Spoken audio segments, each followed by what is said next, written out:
Oke, baik, kami dari kelompok 4, kelompok penanggap terhadap kelompok 3, kelompok penyaji atau kelompok presentasi, di mana yang membahas terkait visi dan misi pemimpin dan organisasi. Di bagian pendahuluan, kami sudah buat juga di dalam penjelasan paper dan sudah kami kirim, di mana pemimpin yang adalah seorang leadership dan organization merupakan sesuatu yang berbeda. Namun pemimpin dan organisasi ini meskipun berbeda, kedua ini memiliki kesatuan yang sama ketika sama-sama bisa berjalan beriringan satu sama lain. Orang banyak bisa saja mengikuti organisasi, namun banyak orang belum tentu dia bisa menjadi seorang pemimpin. Keberadaan seorang pemimpin itu tidak terlepas dari visi dan misi. Begitu juga dengan kebalikannya, keberadaan suatu organisasi itu juga tidak terlepas dari visi dan misi. Sehingga tidak akan mungkin atau bisa dikatakan jarang ada pemimpin dan ada suatu organisasi apabila tidak memiliki visi dan misi, tidak memiliki tujuan dari keberadaan mereka tersebut. Pemimpin itu tidak harus berada di dalam organisasi secara spesifik. Contohnya, itu pemimpin di dalam keluarga saja. Hal kecilnya seperti saya, contohnya, saya sebagai seorang laki-laki dan suatu saat saya menjadi seorang bapak dari anak-anak saya, yang sudah pasti saya menjadi kepala keluarga. Saya menjadi pemimpin di dalam keluarga saya tersebut. Begitu juga dengan sebaliknya, di dalam organisasi itu harus ada seorang pemimpin, harus ada seorang leadership yang akan membawa perubahan, pembaharuan, peningkatan, atau bisa dikatakan transformasi di dalam organisasi tersebut. Apabila di dalam organisasi tersebut tidak memiliki figur seorang pemimpin, mungkin hal ini bisa menjadikan organisasi tersebut menjadi tidak terarah, atau lebih jelasnya tidak memiliki tujuan yang jelas. Kemana organisasi ini? Kemana arah pencapaian organisasi ini, begitu.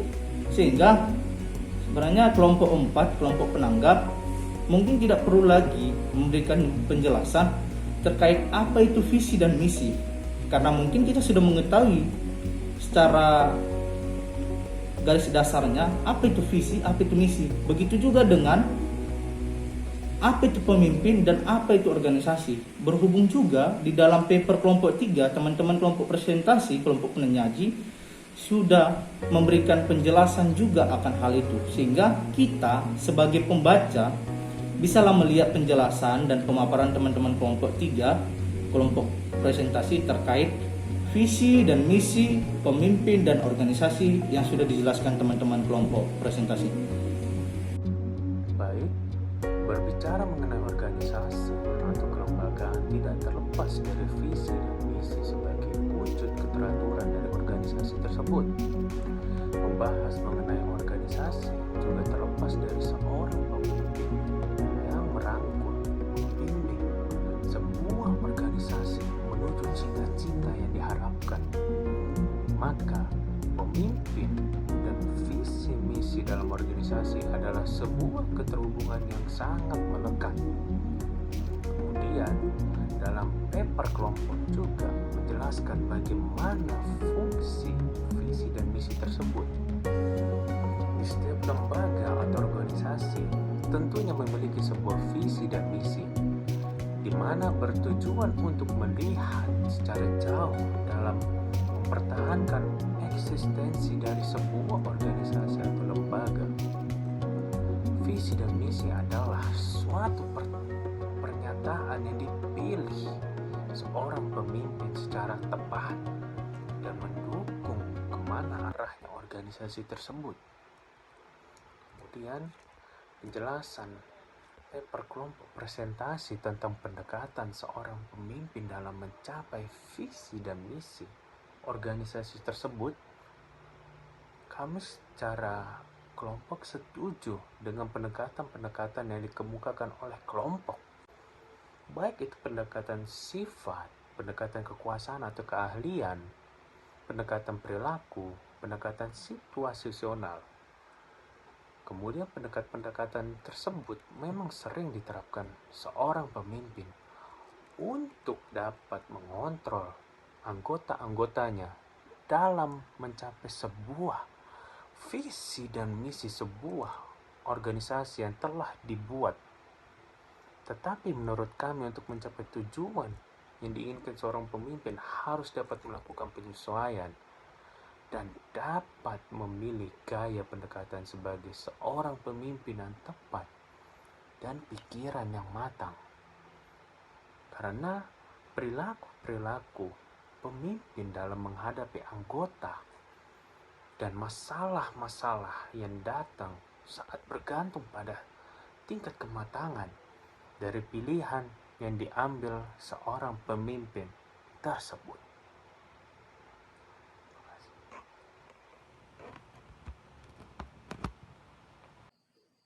Oke, kita masuk dari definisi visi dan misi. Nah, di sini saya akan menjelaskan yang pertama, yaitu visi. Nah, visi ini adalah hal yang ingin dicapai atau sebuah gambaran apa saja yang hal-hal yang ingin diwujudkan di masa depan.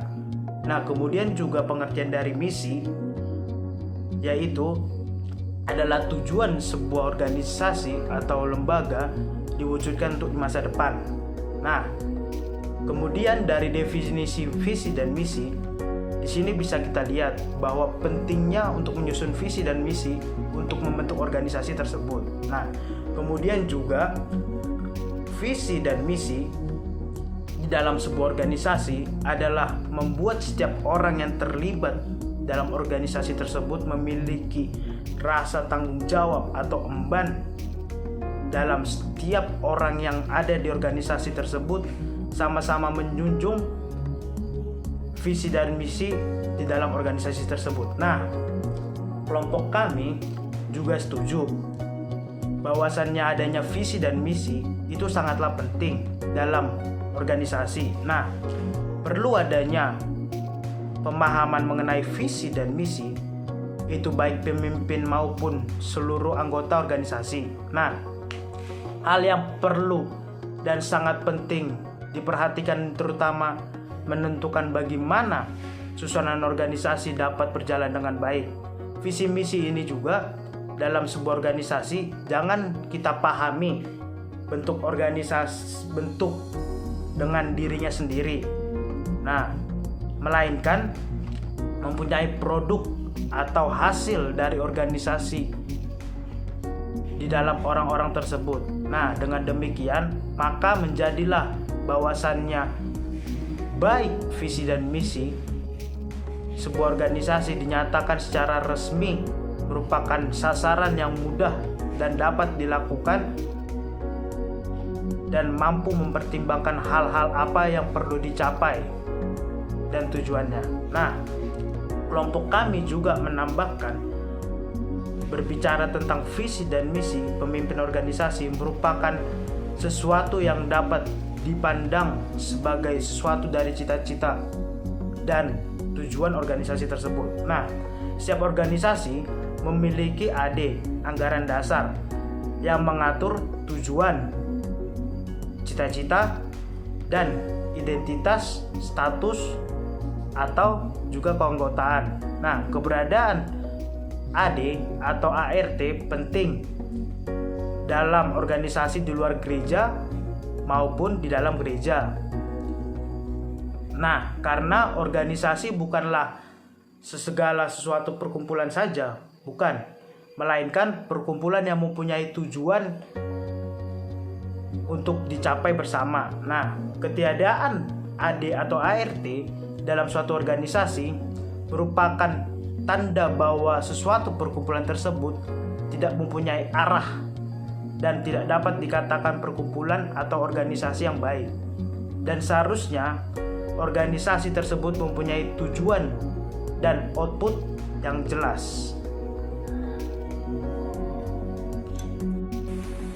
Kesimpulan dari pemahaman kami kelompok penanggap, di mana seorang pemimpin yang adalah figur dan menjadi teladan, menjadi contoh kepada orang lain, itu memang harus benar-benar memiliki visi dan misi yang jelas. Untuk apa? Ya, untuk meyakinkan orang lain ketika saya sebagai pemimpin, saya memimpin orang lain tersebut. Begitu juga dengan keberadaan organisasi, haruslah jelas visi dan misi organisasi tersebut, yang dimana organisasi adalah sebagai wadah, sebagai tempat di mana orang-orang berkumpul untuk belajar manajemen, bertanggung jawab, dan memiliki suatu tujuan yang hendak dicapai. Dan seorang pemimpin dan juga organisasi dalam menjalankan fungsinya sudah pasti akan menghadapi rintangan, menghadapi tantangan yang berat, apalagi terkait permasalahan miskomunikasi, pemikiran berbeda terhadap orang lain, terhadap sesama pemimpin dengan anggota, dan sesama anggota yang berada di dalam organisasi tersebut. Itu tetap harus kita hadapi, tetap harus dilewati. Artinya dicari solusi yang terbaik terhadap permasalahan tersebut. Oleh sebab itu, apabila kita memiliki keinginan untuk menjadi seorang pemimpin, kita sudah harus mempersiapkan mental, kita harus mempersiapkan spiritual kita, agar kita tetap memiliki hikmat dan kebijaksanaan, wisdom, untuk menjalankan roda kepemimpinan yang sudah dianugerahkan Tuhan kepada pribadi diri kita sendiri. Ya baik, di sini kami kelompok penanggap mempunyai beberapa pertanyaan, yaitu satu, menurut kelompok, bagaimana kalau seorang pemimpin tidak memiliki visi dan misi? Apa solusinya supaya pemimpin bisa memimpin tanpa adanya visi dan misi? Yang kedua, apakah bisa dikatakan seorang pemimpin yang tidak memiliki visi dan misi tidak dapat mengendalikan dan tidak memiliki arah tujuan? Yang ketiga, apakah tujuan dan keberhasilan itu sepenuhnya ditentukan oleh visi dan misi? Yang keempat, seperti yang kita ketahui, setiap gereja mempunyai visi dan misi. Nah, yang menjadi pertanyaannya, menurut kelompok, apakah visi dan misi persekutuan seperti kaum bapak, kaum ibu, pemuda, dan remaja mempunyai visi dan misi yang sama dengan gereja tersebut atau berbeda? Tolong jelaskan. Sekian, terima kasih.